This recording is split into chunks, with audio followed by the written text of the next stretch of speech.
Not really sure. Okay, we're back. Okay, sorry. YouTube was shaming me. It was like, I don't know if this is really you. You live stream on Sundays, and now it's a Tuesday. You know, clearly AI, long way from taking all our jobs. Okay, so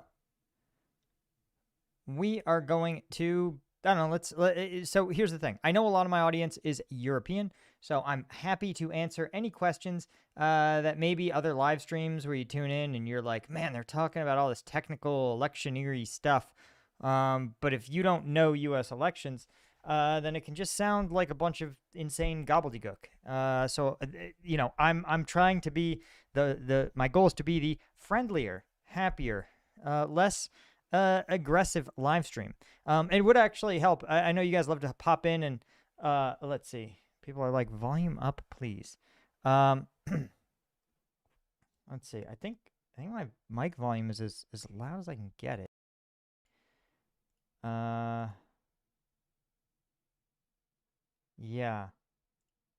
Yeah. Let me see real quick. Let me see if we can do something about that.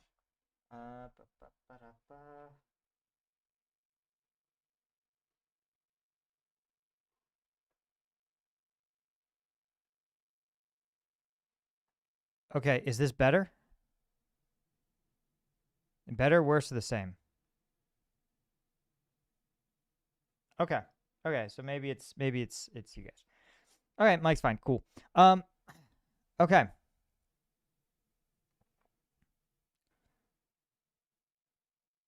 Set mic to 11. All right, let's see. So let's see if we can find. Okay, so I think I feel like. All right. Well, let's look at Let's pull up the three like main news stations. Okay, Dark Warrior, thanks for the 5. If you read red as red, then you have to reread red to read it. Yeah, very nice. Okay. Okay, so we're gonna get NBC News up. We're gonna get Fox News. What's the other big one? Is CNN still considered a major media company? I don't know, right? So, because here's the thing. We're also, let's pull up the two betting sites. Now, here's what I'll say. The betting sites seem like they have not been terribly accurate, but let's see. Okay. So, let's do it.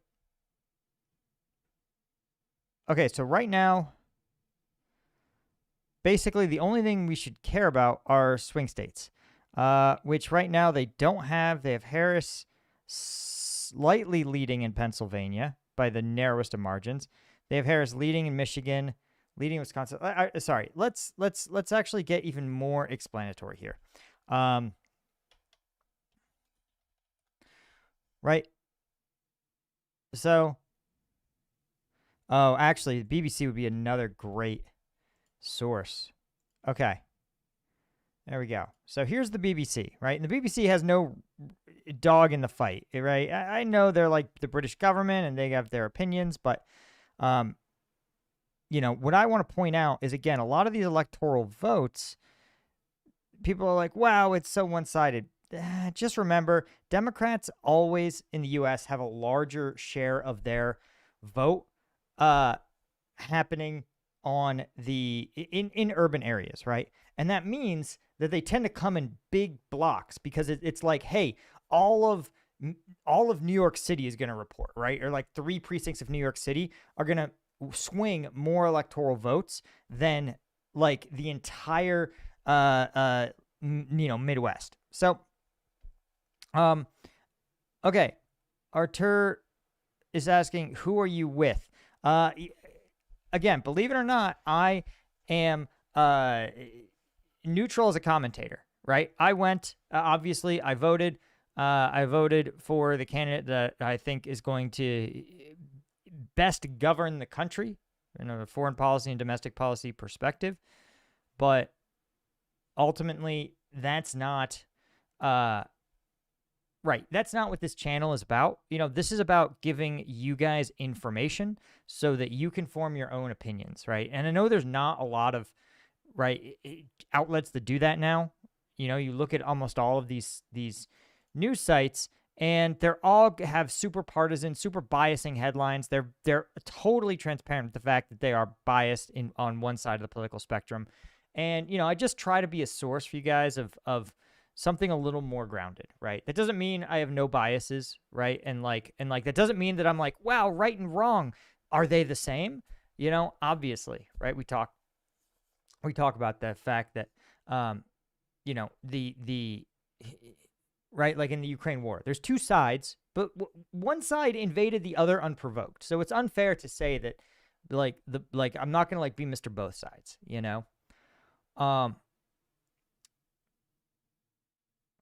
But people are asking, yes, I did get a new camera, actually. Thanks.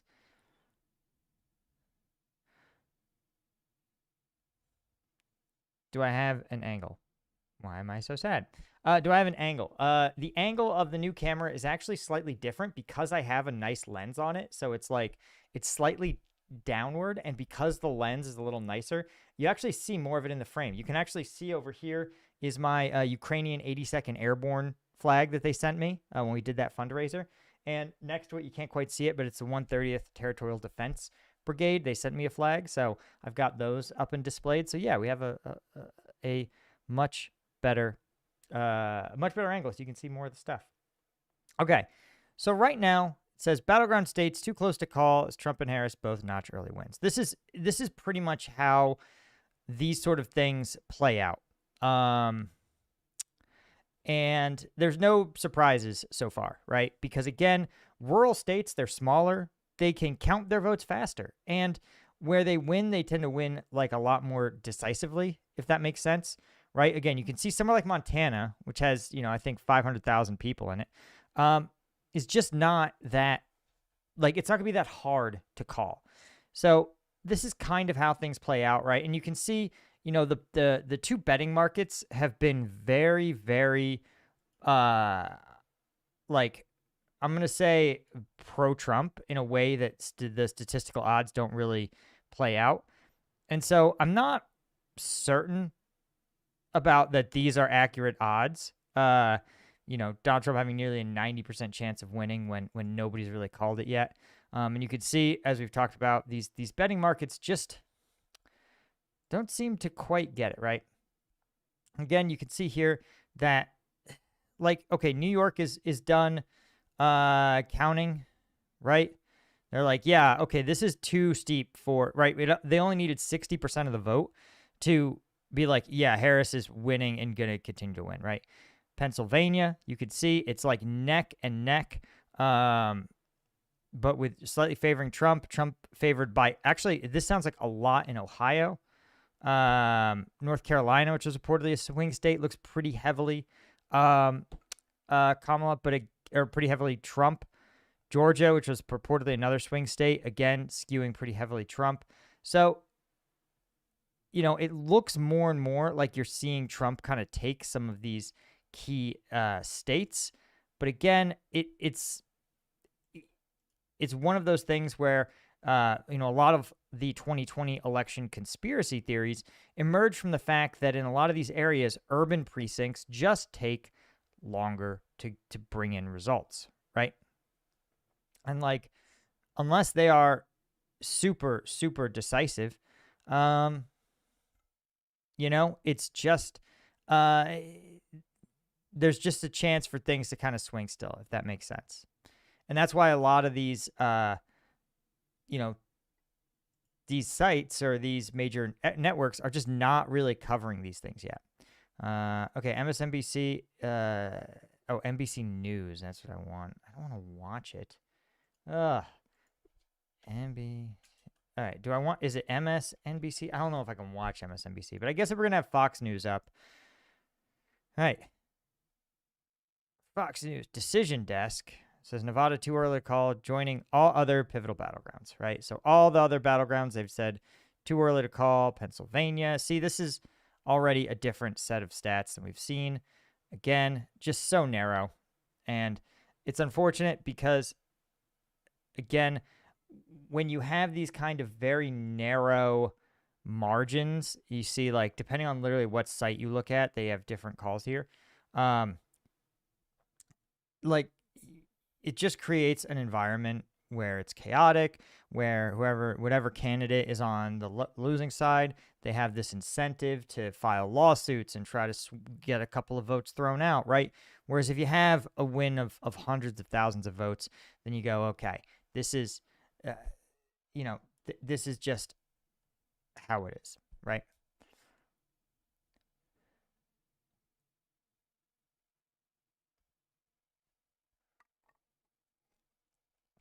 And so, one of the things I wanted to mention, there was a really interesting piece in Radio Free Liberty that talked about sort of each candidate's stances on Ukraine. And, one of the things that's really hard is that, one of the things that Harris seems to do that's kind of a ballpark or a benchmark of like the classic politician is that they're very careful. She's very careful about how she chooses her words, right? This is, this is what Biden does. This is what all the Bushes do, right? Because it's very important to not sort of to account for all interests. Sort of like when you hear them talk about Israel, right? They express some level of sympathy for the Palestinians, but the language is really precise in a way that doesn't ever criticize Israel, right? And you see it similarly, right? Their language around China follows the same sort of thing where they're able to, say these things about China, but they can't really, be too mean about it because you got too many other interests at stake. And so I think what happens is that a lot of people sit there and go, okay, they interpret that as like weakness, but Trump has a different playbook in which he says a lot of things, some of them are like not really like compatible, but when he governs, as we saw during his presidency, right? Like sometimes he does exactly what he says he's going to do. Sometimes he does a lighter version of what he said he's going to do. And then sometimes he does like the opposite of what he said he's going to do. And so both sides kind of do this thing where they generate a lot of statements. And Trump has generated a lot of statements that are pretty explicitly anti-Ukraine and pro-Russian, right? They align with the Russian vision of the end of the Ukraine war, which is Ukraine becoming a sort of satellite state of Russia. But once he sits in office, will he actually execute on that strategy?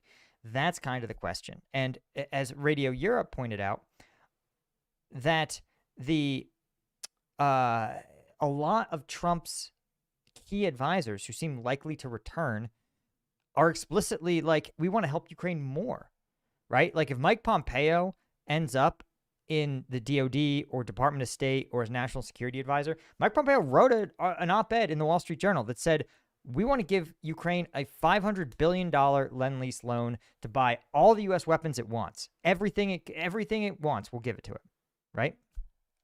So, is that something Trump would be willing to do? It's certainly something the Republican Party is generally willing to do, pursue a somewhat more aggressive foreign policy.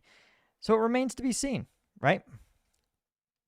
Again, we look over here, MSNBC just says the key battleground states are just still too close to call. CNN,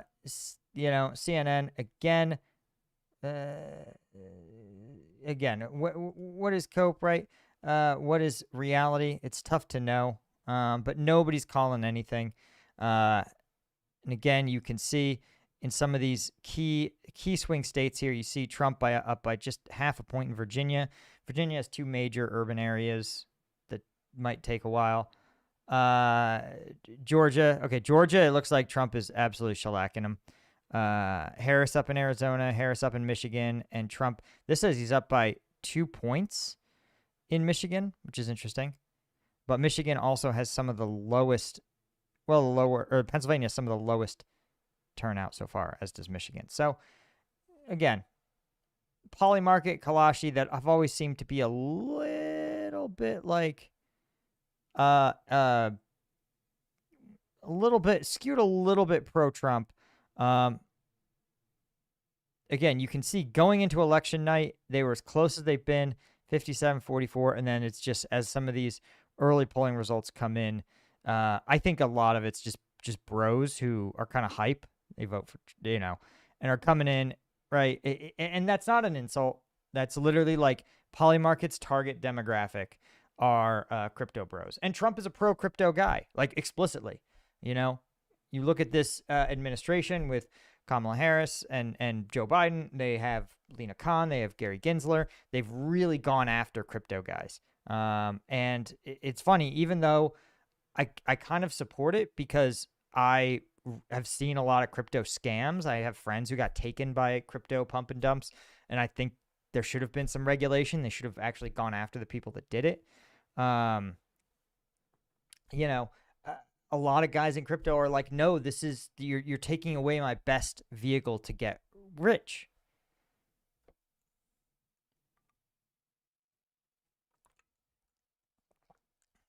Yeah, Ukraine pointed out in chat that actually before Trump, Ukraine, I didn't know this, had not been provided lethal weapons by the U.S. We provided them different non-lethal assistance. Only under Trump do we start sending Ukraine those lethal weapons, right? And so, again, this is somebody, a lot of people are like, oh, Trump takes orders from Putin.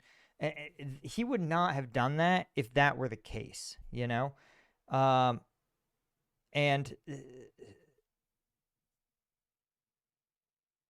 so I'm just not sure. I'm not sure you can sit there and really you can stay with confidence what Trump's policies will be. What I would say is, if you could describe it, we can be very certain what Kamala Harris's policies would be because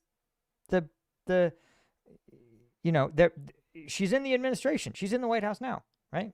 And this is what they're doing. She said, I'm going to continue the course. She more or less is going to do it.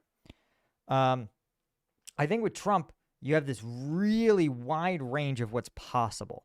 And it's worrying, right? Like it's worrying when you have somebody who sits there and, again, is willing to entertain so many different ideas. You don't really know what you're going to get. You could get over here. You could get somebody who goes, yeah, $500 billion Lend-Lease Act, no fly zone over Ukraine.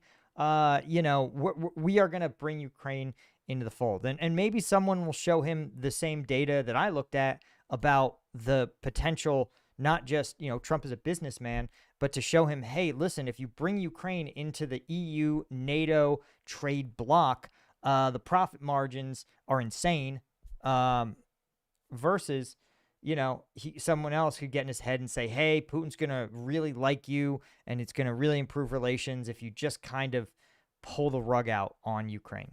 So, people are in the chat being like, who do you vote for? Who do you vote for? Again, I did not, I don't disclose who I vote for. And then, yeah, I don't disclose because, again, this channel doesn't exist as an opinion. You can get, there's a fuckload of people on the internet, talking heads, qualified and not, who will tell you who they think you should vote for. I'm not one of them. I'm going to give you information. I'm going to give you some analysis to help you understand the world you're living in, but I'm not going to tell you what you should think or feel, right?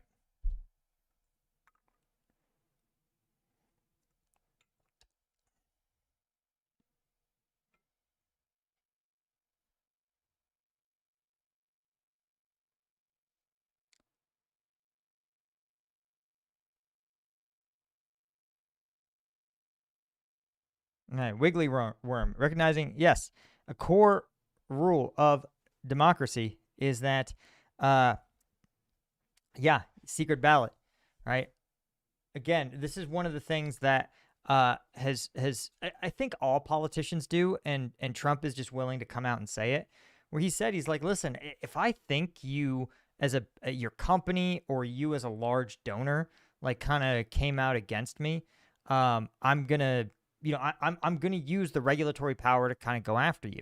And don't get it twisted. Like, this is not like, oh, Trump bad. Like, no, dude, every politician does this, right? They squeeze the industries that don't support them a little harder, and they are a little more lax with industries that don't. And that's why, actually, when you look at the campaign donations of a lot of big S&P 500 companies and big sort of industry trade groups, they write checks to both of them. That's why Sam Bankman-Fried wrote checks. He said he would tell the media about the checks he wrote to Democratic candidates because it got him so much good press. But he would also donate almost dollar for dollar for the Republicans because he was trying to buy favorable regulation no matter who came out on top.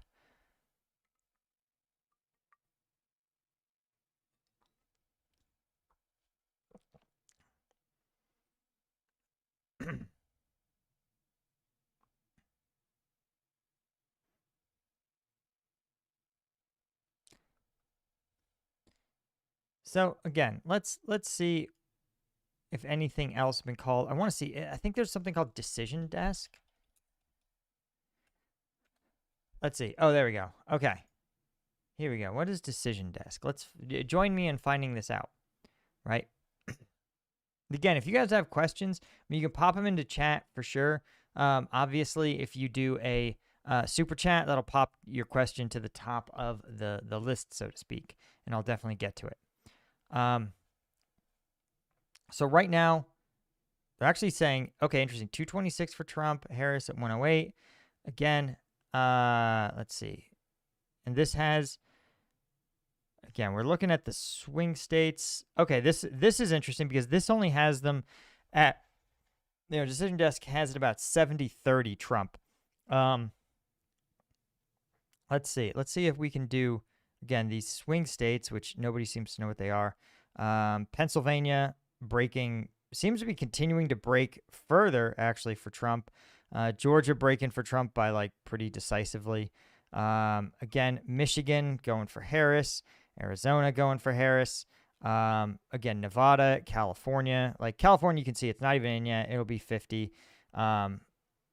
So to sit there and be like, oh, it's super one-sided. Again, if you're a European audience, like, a lot of these West Coast states are extremely blue, extremely Democratic. Nevada is considered a swing state, but again, Pennsylvania, Michigan, Wisconsin are seen as pretty important states. So, like, losing Pennsylvania and Georgia is it would be pretty bad news. Again, not being called, but you can see why it's currently assessed at about 70-30. So what I also think we can also take a look at is the Senate and the House, which are not irrelevant. So right now, actually, the U.S. Senate skewing Republican, extremely overwhelmingly, 96% chance for Republicans in control, which makes sense, right? Because the Senate, again, for you Europeans, is made up of 2 senators from every state, which means that New York, a state with something like I think 30 million people, actually has the same 2 senators representing them as Wyoming, a state with about 300,000 people, right? So there's more people. If you were to stand on, like, the top of a building, not even the top of a building, if you, like, there's probably 1 or 2 blocks in, like, Midtown or Brooklyn that are really dense, that probably have more people than the entire state of Wyoming, but they're represented equally. It's meant to ensure a plurality in the United States, to ensure that, again, imagine if you only had urban interests represented, or, you would sit, again, in the colonial era, it would have been like shipping and commercial interests on the coast where there were heavy population centers, and a lot of people from, at the time, the rural areas like Ohio and Virginia were like, no, dude, we need to be represented too. So that's why they made the Senate the way they do. And then you have the House. The House tends to break Republican or Democratic because it's almost entirely again, it's population driven mostly. Everybody is guaranteed two representatives, but then additional ones can be allocated based on population maps. And so you can see here that the chance of winning the House is actually just about 50-50, which, again, in the U.S. system, we sit there and we say, oh, it's so annoying when there's gridlock. But, for something to clear the House and the Senate, when they're controlled by different parties, it means that it's usually pretty. It can be a really effective check on each other's behavior. It can mean that some things that should get passed don't, but it can be really hard when you have these supermajorities. It can facilitate a lot of passage of sometimes some more like extreme policy positions when there isn't the ability to like mount meaningful legislative resistance. Does that make sense?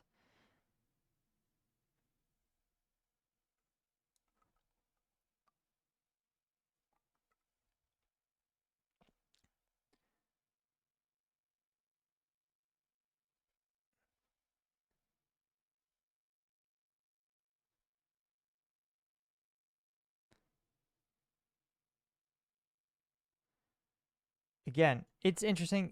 There was an interesting question here. Do I think the U.S. should be more decentralized? This is the hard part. Is that so? Here's the thing that I think everybody could really stand to remember is that like democracy and human rights and individual freedoms are so important and they're so worth safeguarding. The problem is that we live in a world where we stand opposite countries like China or North Korea or Russia, right? Like in the United States, would we ever really be able to, if it wasn't an existential threat, mobilize, kill, which was what Putin's war in Ukraine has done, kill, 200,000 citizens, even if they were, poor or prisoners? No, like there would be an outcry, right? Like people would be mad about that, right? And then they would lobby and protest and talk about it. And in the US, right, that is a source of strength in some ways, but it's also hard because at the end of the day, we have to prove to not just ourselves, but to the globe that, hey, democracies are still strong, right? They are capable of exhibiting strength. And when you're opposite someone like Xi Jinping or these countries that exert total absolute control, you have to find this balance between preserving those individual rights, those individual freedoms, and being a country that can act decisively in the face, particularly of threats, right? And not just the threat of like a military threat, right, or a geopolitical threat. Again, like China's claims on the Spratlys or Taiwan, or obviously Russia's invasion of Ukraine, but also to economic threats, right?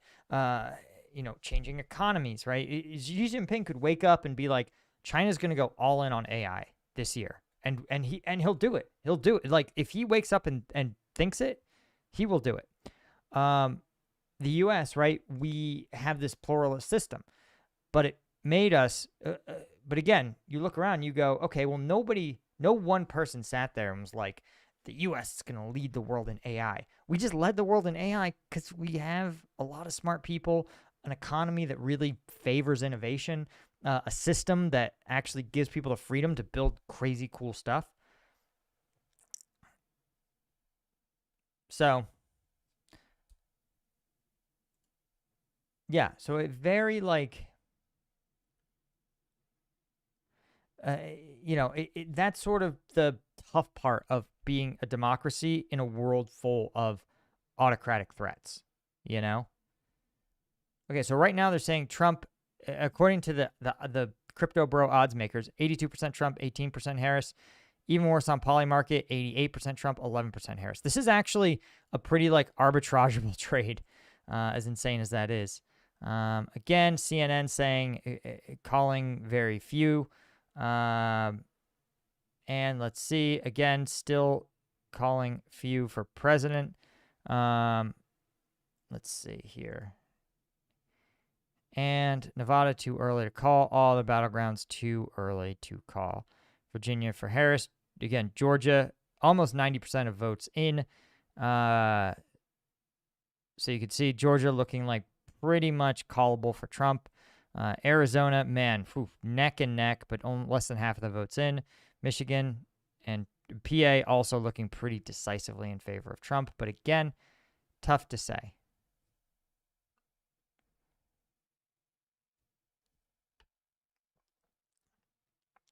again, people are saying, wow, there's a lot of red, but I want you to look at the numbers here. First off, you see all of these are small but very dense East Coast states, right? So you have, for example, Massachusetts. This is a tiny state, but it's home to Boston, one of the U.S.'s largest cities. So it actually represents 11 electoral votes, and it went overwhelmingly towards Harris. You also have, for example, New Jersey, right, which is basically one of the highest population density states in the whole country. 14 votes, and you can drive across New Jersey in less than an hour. So all of these, right, breaking. Maryland, again, which has the northern part of the D.C. suburbs, and Baltimore, heavily Democratic, and D.C., that also, again, 92% Harris. Literally the only people in D.C. who appear to have voted for Trump are Trump himself. So, again, you see all this, and it's so it can create a deceptively like map where you're like, wow, map red, but it's because these states, again, if you ever driven in Kansas, Kansas is basically Topeka, Lawrence, and Manhattan, Kansas. And then the rest of it is empty. I mean, empty, right? So, again, 6 electoral votes, right? Which literally so it's comparable in terms of electoral votes to the tiny, tiny state of Rhode Island. So again, if you're European and you haven't seen this, right, land doesn't vote is kind of the point people make, right? People vote. When you look at the population, this is also pretty interesting and again, sort of a sign of urbanization. Let's see if we can find this here.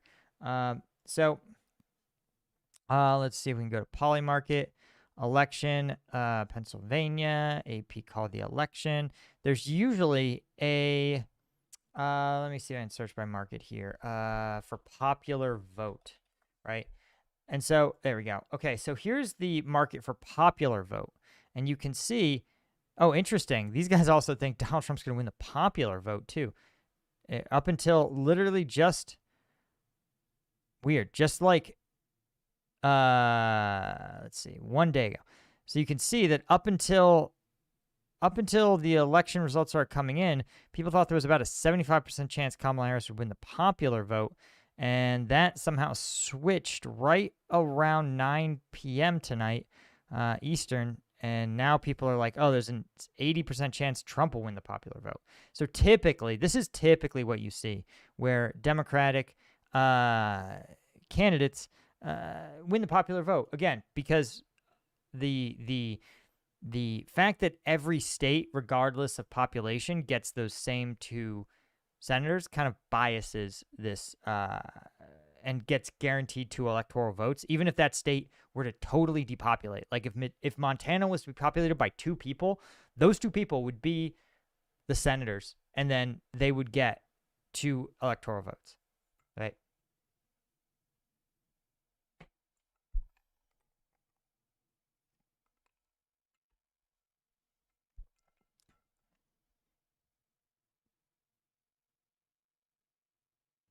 People are like, wow, it's pure cope. No, this is actually literally how the U.S. elections work. Again, this is explaining it to Europeans, Canadians, people who may not understand.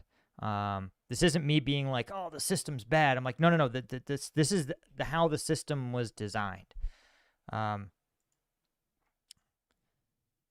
again, I'll be very curious when they're willing to call Pennsylvania. Let's see. Shout out to Fox News for being the only people with what appears to be, oh, interesting. They call Arizona. Weird. All right. Because Arizona is just narrowly for Trump.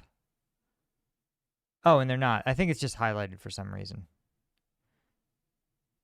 Again, you can see Georgia. I think if they call anything, they're going to call Georgia for Trump because that's pretty decisive. And that's 16 votes, so that'll put Trump pretty close to the 270. 270 is the number of electoral votes that the president needs to win. There's a whole bunch of different, what they call like routes to get there.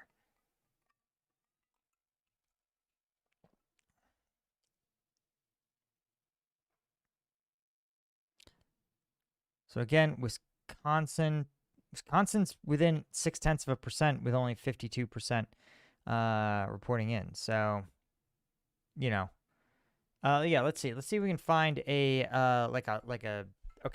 states by population map. Okay, let's see if we can find a map that actually sizes the states by population. Nope. I'm going to try to look it up. So again, so if you're European, you can kind of get a sense of exactly what the population density is. Let's see if we can do this. Okay, there's some color-coded ones. It's hard to visually represent, but how about right here? All right, so this is about, well, let's see. Let's see if we can find a better one. Okay, so this is an okay map. This isn't great, but this is each state, but it's scaled down to show its population. So you see this whole giant thing. This is New York. Here's Massachusetts, right, where Boston is. Here's Maine, New Hampshire, Vermont. Here's Connecticut. Here's New Jersey. See New Jersey? How it's huge. It's so huge that it actually takes over other states. Here's Maryland, again, taking over a bunch of states. You see here Texas. Here's California. But look at Nevada, right? All of these kind of red states for Trump. This is why when people talk about the importance of these swing states, when you see it visualized like this, and let's see if we can zoom it in a bit.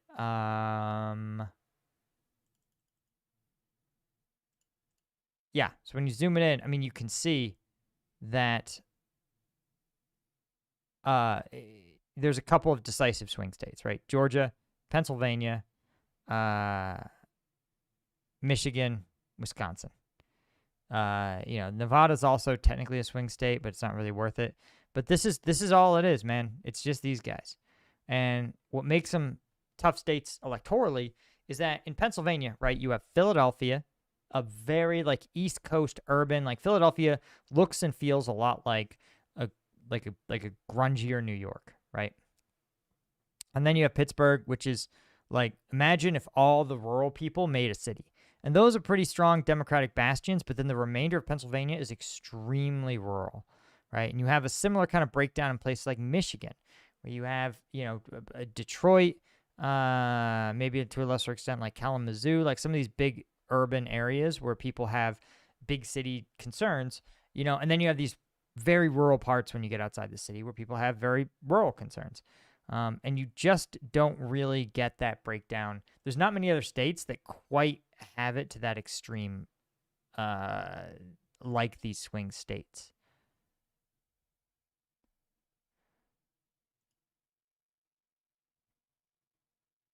All right, so Decision Desk has about 30% chance for Harris and about a 71% chance for Trump, which is actually looks like Trump's maybe like, he was 72, now he's 71.5. It's, again, here's the current projections. Harris 275, Trump 281, but that's just a projection. Again, you can see all of these West Coast states haven't voted yet, but it's pretty confident. Like a state like Idaho, it's basically all rural, is a write-off. It's going to Trump. And Washington, Oregon, California, all going to Harris. Nevada is a small state, but it is a swing state. But again, this shows Kamala ahead in Arizona and New Mexico. And again, losing pretty decisively in Pennsylvania, as well as, again, Michigan. It looks like she's up and losing in Wisconsin. But man, by literally 3,000 votes right now, Trump is up. So definitely a lot of this stuff being like pretty too close to call. And that's why no one's calling it.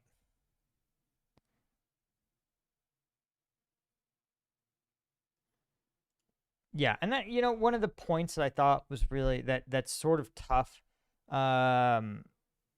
tough for me as an American is to see the spending and manipulation by foreign entities. It's something that the FBI has routinely put out. They've said, listen, we can see pretty clearly that countries like China, Iran, Russia, they are actively trying to interfere with the elections. And sometimes they back one candidate over another. But a lot of the time, we see them simply trying to get people to have more extreme views about their country. And you see it in chat, right? People say, "Oh, Kamala Harris is going to be a communist or a communist dictator." But here's the thing, guys. Kamala is currently the vice president of in an administration where the sitting president is effectively cognitively non-existent. So if she were going to stage a communist takeover, she would do it now, or she would have done it already. Do you see what I mean? Like, so if you voted based on your fear of a communist dictatorship, it doesn't really make any sense. That if she was going to do it, she would have done it. She's probably just a regular politician who will, try again next time, maybe if she loses this election,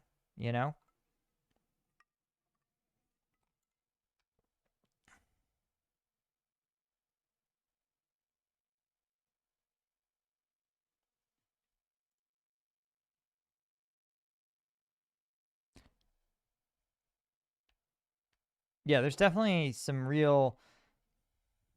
I mean, it's honestly hard to know even what the trolling is looking like. Who's a troll and who isn't? Who's a bot and who isn't? That's one of the things that's sort of tough, man. In this day and age, it's like it used to be that bots were obvious. You could literally see the copy and paste spam, and I still see it sometimes, right? Like I actually get troll like auto comments on my videos, but they literally are like, Jake, you're wrong about Ukraine. It's like, oh, this bot thinks it's commenting on a Jake Bro video. Somebody screwed it up. So, um, but now with AI and GPTs, bots are just better than ever, and they really they can be more sophisticated. So I think you're going to see more and more of the sort of bot world. It's going to be harder to distinguish who is a bot, who's real, what is a reflection of real belief, and what is just kind of astroturfing,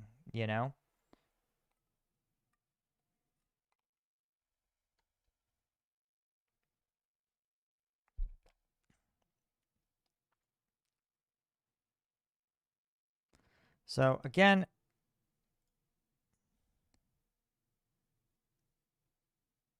let's see. What is old? Again, you can see the BBC here being like super cautious, waiting for official votes to come in. I also think it's funny that BBC is showing the actual total number of Americans who have voted one way or another, which is sort of not really that helpful. But again, you can see here, BBC is like, okay, yeah, the small, very, very urban states. And then you've got these. They seem to be the most conservative, right? You can see Decision Desk here, which is being much more discretionary. But, it looks like they called somebody for Trump. They called Georgia for Trump. Yeah. Well, that was coming. So, again, you can see that if they call Pennsylvania, I think Pennsylvania or Wisconsin for Trump, then he'll basically be the winner, I think, right? I know you're like, what are you talking about? 19, 15, and 10. Okay, so actually, so 19 would still not do it for him, but if he gets Pennsylvania, Wisconsin, if he gets these two, then it's pretty much over. Not pretty much. It will be over. And Trump will be the winner.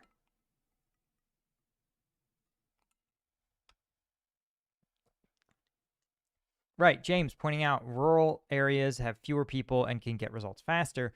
It's not the same thing as like, it's not the same thing as getting a lead. It can't be thought of as like a foot race, if that makes sense.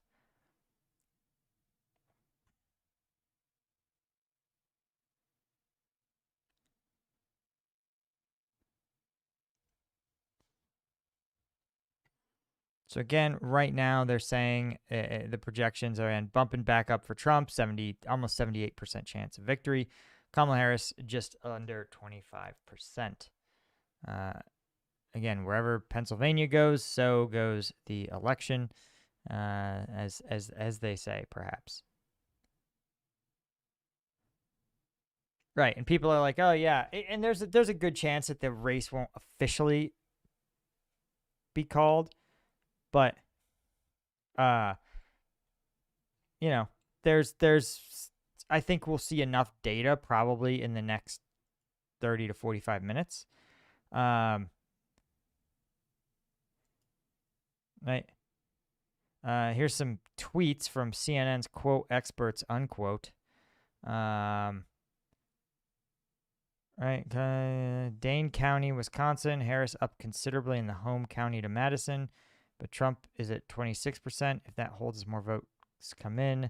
Oh, he's saying that, I guess, in Madison, Wisconsin, which is a very, very liberal bastion, or a Democratic bastion, Trump is still carrying almost a quarter of the votes, right? But again, there's lots of time, and never discount. I'd be curious to know. Yeah, too close to call. Okay, Kane Wilson. Why is Kamala using a portion? Okay, sorry. Why is Kamala using a portion of Trump's policies in her campaign when she could have implemented any time during her vice presidency? So this is a valid critique, right? And it's one of the things that is tough is because ultimately, it's not clear. No one really knows how much authority she wields in the White House, right? And so again, the right now, I think she probably wields a lot. But it's tough to know, right? How fast did Biden decline over the last 4 years? How much cognitively was he still sort of trying to do in terms of asserting himself and making decisions? Was he being talked out of making decisions by staffers who were like, hey, man, it's 9 p.m., dude. You can't tie your own shoes. You shouldn't be deciding if we're going to strike Hezbollah or how we're going to call Netanyahu and tell him what's up. So, yeah, that's one of the things that I think is really screwing Harris is that she, if you're an incumbent, you get to sell your record a little bit. You get to sell the things you've done well. But she can't really do that because she's not actually the president. She hasn't been getting credit for doing the things the president has done. She's been kind of behind the scenes. But she has all the burdens of the incumbency, which is when you say, hey, American, look around. Prices are really high and income inequality is really high. Things feel really scary. You pull out your phone and you see images of stuff being blown up. It doesn't feel safe.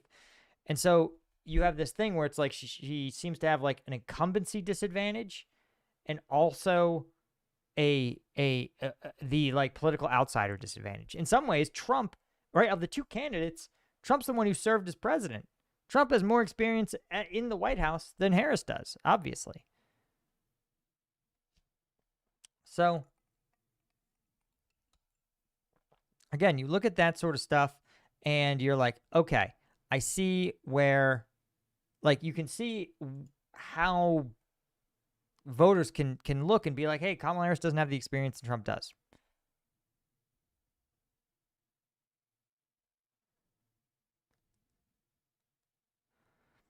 And Lip Gloss pointing out the depressing fact, while they are putting a partisan spin on it, I think it's just relevant to understand the U.S. electorate that indeed, and I've seen the stat elsewhere, 21%, that's about 1 in 5 U.S. adults, are illiterate. That is to say they are unable to read and write. And about 54% of adults read and write below a 6th grade level. And so, again, if you look at kind of the way the different candidates speak, Trump communicates better with that average American, right? Trump seems to speak on a 4th grade level. He's not hard to understand what he's saying, right? And again, Kamala Harris was a prosecutor. She's a career politician. She was an attorney general. She's a much more sophisticated speaker, which again leaves people feeling, voters are going to be like, hey, I don't understand this person. I don't know what they're doing. I think they're doing nothing. Okay, Chaffee says, if the U.S. government knows Russians are helping Trump messing with election results, why don't they remove Trump from the elections? Because the FBI and the executive branch cannot have that authority. That is not an authority that they should have. I don't want them to have it. I don't think even right? If they had that authority, then like the White House would have tried to do it. But the thinking is to say, hey, listen, you're the president. One, the Supreme Court actually got called in on this. The Supreme Court ruled that the president has immunity for all official acts as president. He doesn't have immunity for acts before he was president. He doesn't have immunity for acts as a candidate for president. But in terms of acts he performs as president, which are within the scope of sort of presidential duties, he's immune. He can't be prosecuted. Again, but like you don't want to, because here, that's one of the things, for example, Iran has elections, right? Iran as a country, they elect people, but there is an unelected body of religious scholars that vet the candidates to make sure they aren't going to say anti-Islam things. But in effect, that means that the only candidates that the Iranian public get to vote for are people who are going to toe the party line, who are going to say things and behave in ways that that theocratic council approves. And so in the United States, nobody, I wouldn't say nobody, because there's always some idiots, nobody wants to see that occur. Right? So nobody wants to create that, and that's how you would do it. If you were to sit there and go, okay, yeah, you go, all right, well, Trump's convicted of again, like, being a felon is bad. Like, I don't know what else to tell you. It is not good to be a felon. Like, I don't want to be a felon. But that said, you know, his felony was for, if I remember correctly, like some pretty brazen, like, tax and business misrepresentation. It's got to be pretty bad to do it. But it's not the same thing as killing somebody. And ultimately, in the U.S., when you have this democracy, you say, listen, and in the final scheme of things, you can't, the executive branch, a prosecutor, a judge, none of those people should be able to tell the American public who they can and can't vote for. That's not a right that any of them should have. That right should be reserved for the American people. And what you don't want to do is build a system in which that becomes informally possible, where you sit there and go, hey, well, I saw you were doing 56 miles an hour in that 55 zone. So we're going to actually convict you of reckless driving, and so therefore you can't run for president. And they go, well, looks like the president's race is over. You know, so you don't want to open that can of worms.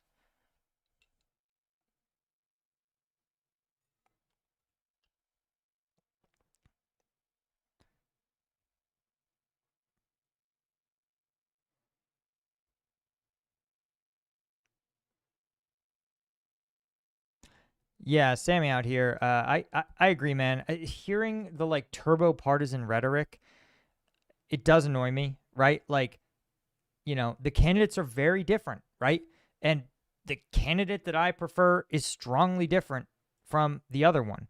But like at the end of the day, people that I like and respect support the same candidate I do. They support different candidates from me. And like they come to that conclusion from, I think, a place that isn't, they come to it from a good place, man. They come to it from a good place, right? A world that feels real hard and that feels real unforgiving, right? And like people make these choices based on the world they look around and see, right? Okay, Kane Wilson, do you think that Kamala has a serious disadvantage due to Biden's choices? Inflation, taxes, losing Afghanistan, uncontrolled migration? Yeah. Oh, for sure, dude. For sure. you can't. Yeah, for sure, dude. Like, and it sucks. It sucks for her. Like, she got handed a shitty set of cards, right? Because again, imagine, like, it's almost like it's not Biden's fault, right? Like, my grandfather had Lewy body dementia for 10 years before he passed away. And in those last 5 years, man, it was really sad. This was this gentle, sweet guy who didn't even spank his kids in an era where spanking your kids was like giving him an iPad nowadays, right? It was just the thing that everybody did. This was the nicest guy on God's earth, and the dementia just it hurt parts of his brain that made him meaner, paranoid, scary, sometimes profane. It sucked. It sucked. And so to sit there and be like, hey, the person who you are going to carry the torch for is also experiencing a cognitive decline. You're just like, and you've got to carry that torch of those policies that he made. You're just like, that sucks. That's a tough one, man. That's a tough thing to run.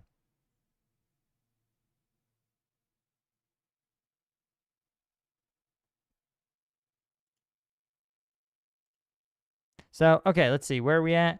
Looks like, again, the Trump remaining about 80%. Harris at about 20%. Would require a lot to, flip Michigan, Wisconsin, Pennsylvania. Again, it's tough to know on a district by district level. Here's the BBC. Hasn't really updated it, right? They're playing it very, very cautious. They haven't even called Georgia, even though Georgia, again, 88, 89% of votes counted. Again, they're not calling Virginia, but Virginia, they seem like they're behind. Battleground states says too early to call. Let's see. Again, CNN also not calling that much. Actually, CNN is reporting just like the BBC is, as is NBC, which I find kind of interesting. In fact, only only Fox and Decision Desk seem to be willing to actually tick things over. Again, Georgia, I'm surprised they're not just calling Georgia. Even Decision Desk has gone ahead and called it. Again, 90% in a 3-point Trump lead, pretty decisive. So again, projected electoral votes, you could see just Trump coming out by 15, which they probably think is going to be like Michigan. Yeah, probably going to be, no, I'm sorry. They think it's going to be Wisconsin and probably Nevada or Arizona. I don't know. And okay, this is one of the things, guys. A lot of people in Europe say, oh, we're really worried. We don't really like Trump as a candidate. We really disagree with his policies. And I get that, right? Like, compared to in Europe, he would be kind of abhorred as a candidate, right? I don't think that's controversial or partisan. But you know what? There is some interesting stuff that if you go into Eastern Europe, like places like Hungary, they actually have a more favorable view of Trump. But what I think, if there's a lesson here, it's to say, listen, Europe has the population and economy the size of the United States. So the only thing that meaningfully differs them from the United States, there's industry and geography and stuff like that, but they can make the same choices the United States does. So when they sit there and go, oh, well, the U.S. has this big, powerful military, lads, there is nothing stopping Europe from raising a military. The only thing stopping them is Europeans themselves, right? Like, that's it. And this is part of what I talked about during the aid package, where the idea was that there was this aid package released to Ukraine. It was going to get pushed out as much as possible. It was 18 months of sustaining the war fight. And then the idea was that Europe would have time to pick up the mantle if Trump were to become president and he were to adopt an anti-Ukraine stance. So, again, I hate to be this American judging Europeans, but there is nothing stopping Europe from participating in its own defense, enacting its own foreign policy. And the fact that they sort of instead go, oh, well, our foreign policy is whatever the Americans is because they have all the money and muscle. No, dude, you Europeans have the same money and muscle in the EU. You just choose not to use it.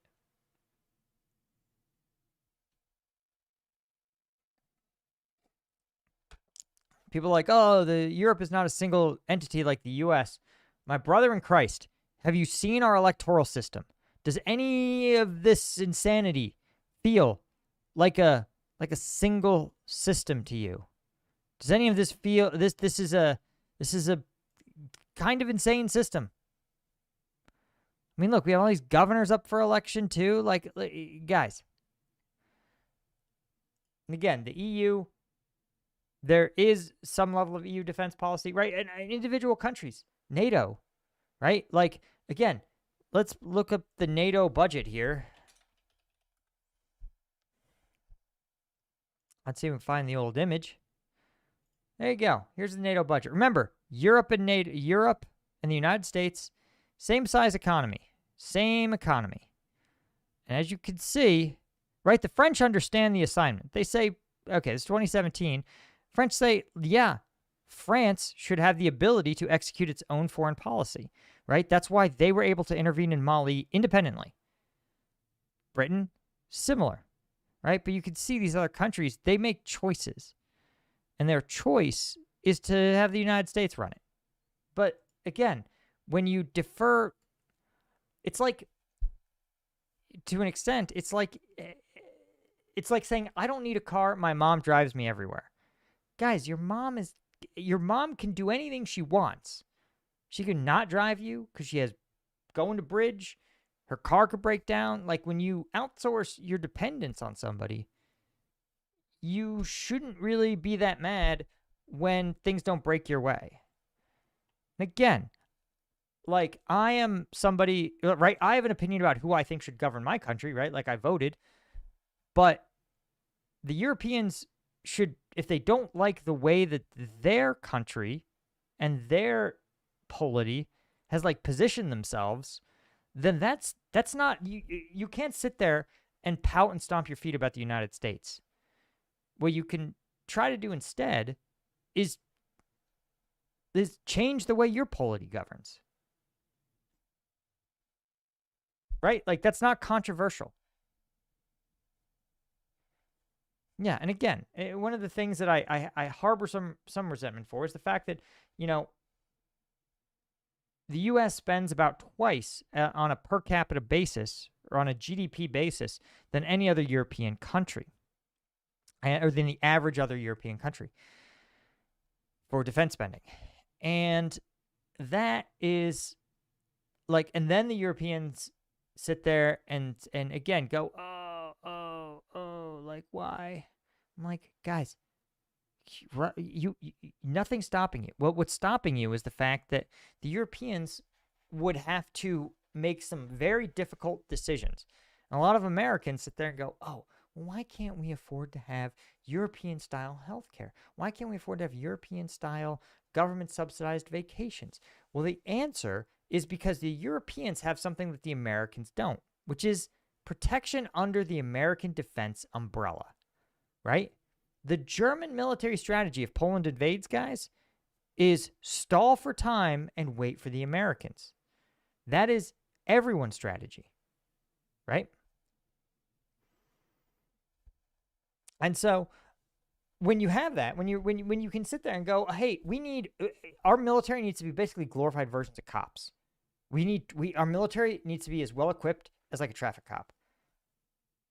Then, yeah, no kidding. You can have a huge, robust social safety net. But you have to understand the trade-offs you've made. Again, you are dependent on your eccentric, weird mom to drive you around. And that comes with consequences that, like, if you don't like it, buy your own car. Sorry, I know this was like supposed to be about Americans, and now I'm ranting about the Europeans, but it's like, listen, if the Europeans have such strong opinions on the American system and the the average American could not name the president of Hungary, right? The average American, again, can't read and probably couldn't tell you who the president of France is. Because France is, like, their strategic impact is limited, Whereas all these European countries say, we've got to if whoever's in charge of the U.S. has more impact on us than many of our own elected leaders, which is like preposterous.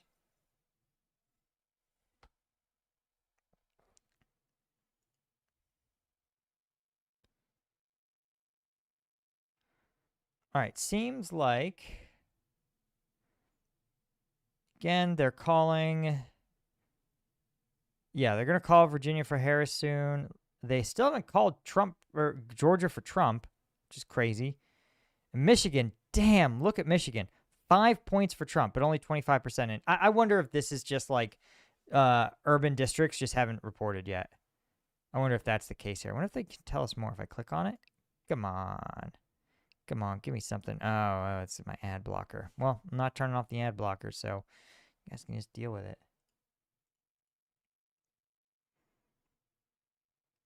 Again, these everybody's got just the most random results.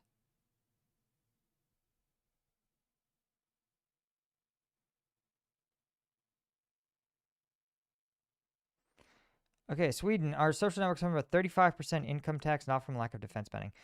So I hate to tell you this, but 35% is more or less the American tax burden too. Your effective tax rate can be a little lower. It can get sometimes down to like 25, 26% for federal taxes. But remember, we have a federal tax and then we have a state tax. And we also add on to that things like sales taxes, kind of like your version of a VAT. So the effective American tax rate is a little lower, but man, not by much.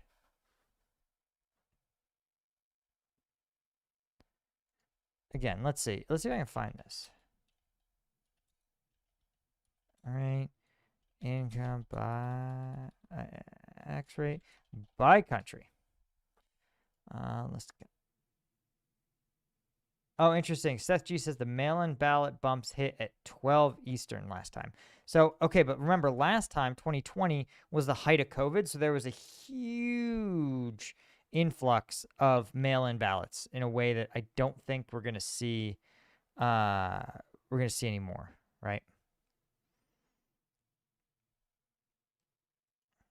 We're going to see quite to the same way.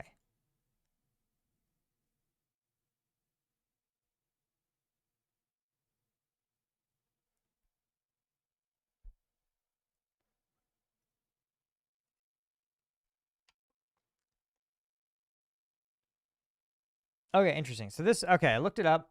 Credit where credit's due.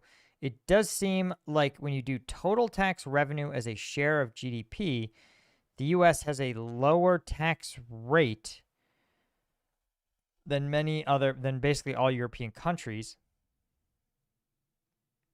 But what's interesting is, let's see, when you break down sources, I'm curious about if the U.S. Interesting. The U.S. Look at this: income, profits, and capital gains. This is individual stuff. The U.S. takes almost none of its taxes from social contributions, almost none from property, and almost none from goods and services. Look at this. This is interesting. Other than New Zealand and Denmark and Australia, no other country taxes their income, profits, and capital gains quite as highly. So for the average person, right, who aren't major property owners and are, I guess you do less on goods and services because there's no VAT. And the U.S. has almost no additional taxes, like literally non-existent, whereas many countries it's a significant portion.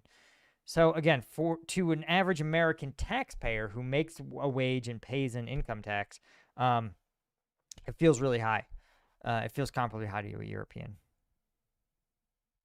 But again, Europeans on the back end, property owners, VAT taxes, goods and services, that sort of stuff.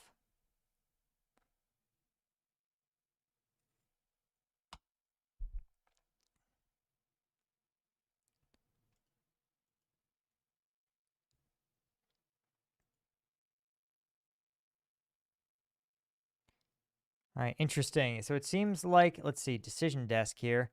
Hit the old refresh. Yeah, this has Trump again at 81.7%. Okay, very cool, guys. Yeah, they've called. Looks like they called Georgia for him. Did they call something else? No, not yet.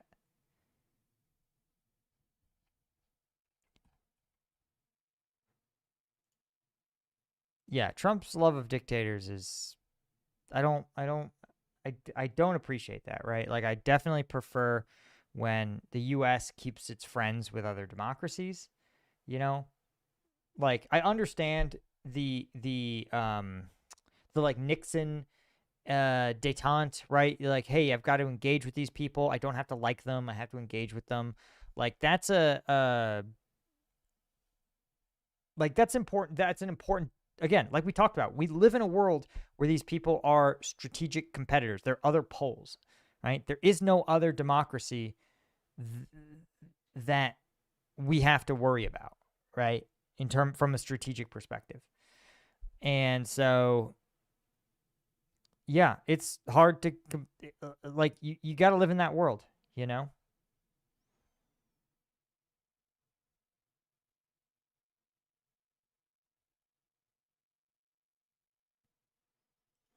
Let's see. Again, you're looking at the election results, not really. Let's see. Is Fox News? Fox News is the only one with a good interface, man. There's a reason why Fox News is the most popular. Interesting. Look at this. So this says actually that Trump up in Pennsylvania, up in Michigan, and now up in Arizona, ever so slightly. Obviously, they called Georgia and Virginia for Harris, right? Uh, though, okay, weird. Oh yeah, there they are. Yeah, Trump ever so slightly up. So again, we'll see. We'll see what happens. But let's see what the betting markets are saying. I'm sure Poly Market is uh, way just overwhelmingly in favor of Trump. Oh wow, look at this. So Kalashi actually says 93%, 94% chance of Trump victory and just a 6% chance of a Harris victory. Um, Crazy. Kalashi, let's see, is there the old arbitrage opportunity? It's thinking about it. Or did Kalashi just crash because it's the US legal? Oh, interesting. A dead even 90-10. Interesting.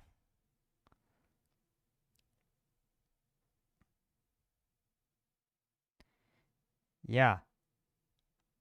Interesting. Even though no results have been reported, people are saying 75% chance Trump wins Nevada. And that's likely just a function of the unusually good performance on the other side of the coin, right?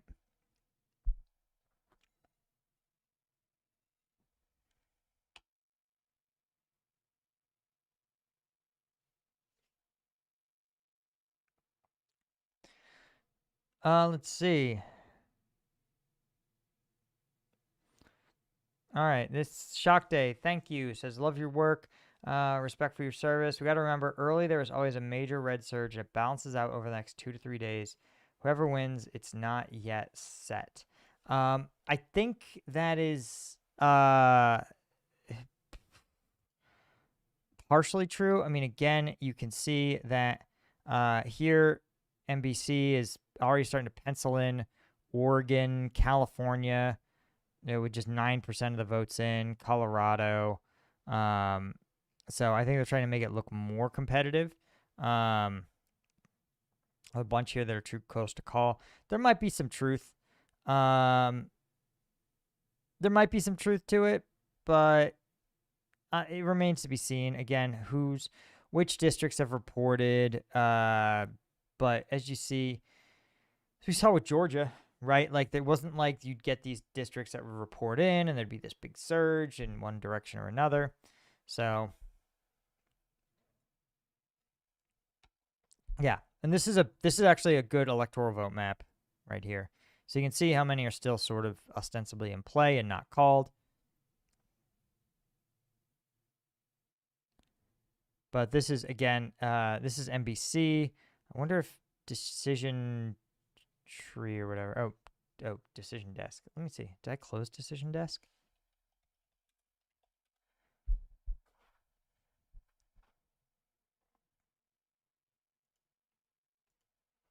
Okay, let's see.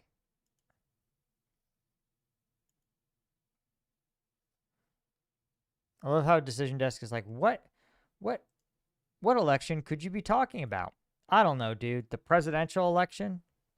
Just a thought.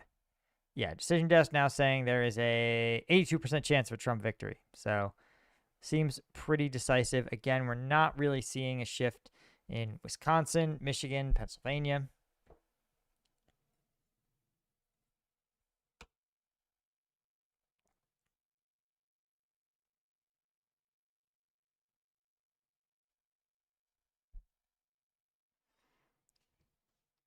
Oh, interesting. This is actually saying, oh, wow, Washington break in for Trump. Interesting. I don't really think of Washington. I mean, I think of maybe like Portland is still voting. No, Washington, Seattle. I feel like Seattle would just absolutely trounce Trump, or trounce for like break really hard for Harris. I'm surprised Oregon is that close. But again, Oregon, from what I've heard, there is like Portland and like Tacoma, and then there's an extremely rural interior to Oregon, right? Arizona, New Mexico. Oh, it looks like they called Virginia for Harris.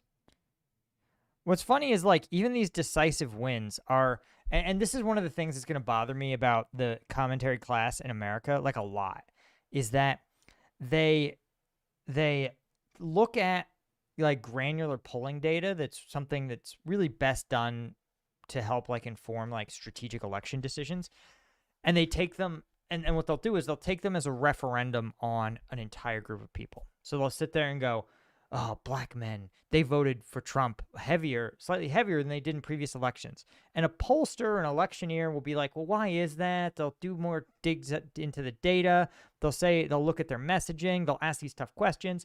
But the commentary class is going to be like, oh, and I'm using this as an example, be like, black men or white women, or take your demographic and your gender, and they'll say, well, these people elected Trump, right? Or and they'll be like, oh, they're so bad, or those people didn't vote for Harris, and they'll be so mad, and the like American left is really bad about it, or like the left leaning media, that's specifically, and when you look at the actual data, the data will be like 47% of that group voted one way and like 53% voted the other way. And they'll be like, well, I mean, and they'll treat it as though it was 0% to 99%. Like it's very, very insufferable.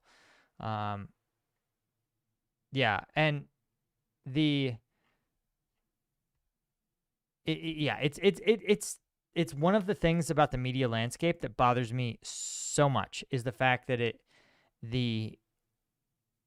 there is no incentive to provide factor analysis because it's so expensive, right? Like factual reporting takes a long time. You have to check it, but opinion, particularly an opinion that's not really that well informed, but is like extreme, gets more clicks and more views and could sell more ads without having to do a fact check because it contains no facts, right? It just contains polemic. So, yeah.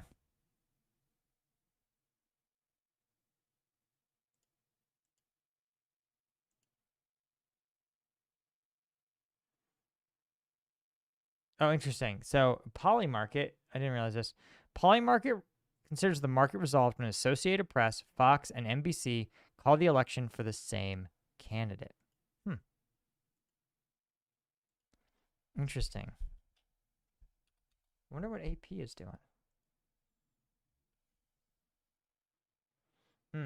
Okay. They're not calling any of the battlegrounds. Yep. But you can see California, Oregon. Oh, interesting. They're calling for Wisconsin for Harris already. Weird. And Oregon breaking quite heavily for Harris. They'll call that soon. Nobody knows anything about Nevada. And again, Michigan still looks like they're breaking pretty decisively. But only 31% of votes counted. So it's tough to know. Again, wow. Wisconsin and Michigan. That's interesting because that's different from what I think it's Fox's map has for Michigan. Nope, never mind. Trump up 5% in Michigan. Damn, these are like huge leads in these swing states. Again, I see why they're just like, this is what it is, right? Yeah, why the markets are just kind of like calling it.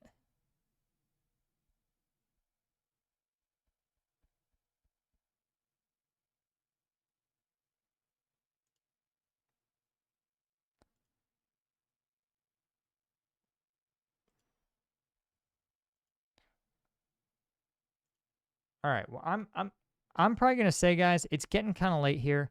And looking at things like Polymarket or Kalashi, both of them are saying that the election is decided to a 90+% interval. So I'm gonna say that it really does look like, yeah, they're saying that 89% chance Pennsylvania goes to Trump, a 90% chance Michigan goes to Trump, a 94% chance Wisconsin goes to Trump, obviously 99% chance Iowa goes to Trump, and they're even saying, okay, well, an 83% chance Nevada goes to Trump, but literally no one's counted these votes yet. But I'm gonna say again, that I think I'm gonna probably wrap the stream up. Do you guys have any final questions? Just let me know. Just pop them into the chat. I'll answer them, but then I'm gonna get out of here.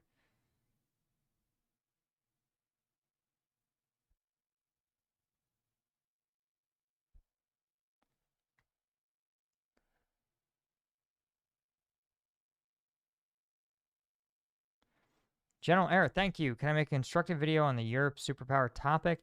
That would be what steps the EU should take. Be nice to see it. Oh, yeah, that's actually an interesting idea. Yeah.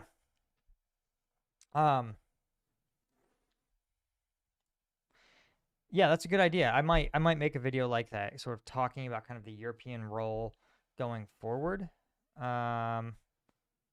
What was I drinking? I was drinking a whiskey called the Prideful Goat. It's a rye. It's a 6-year-old rye. It's pretty good.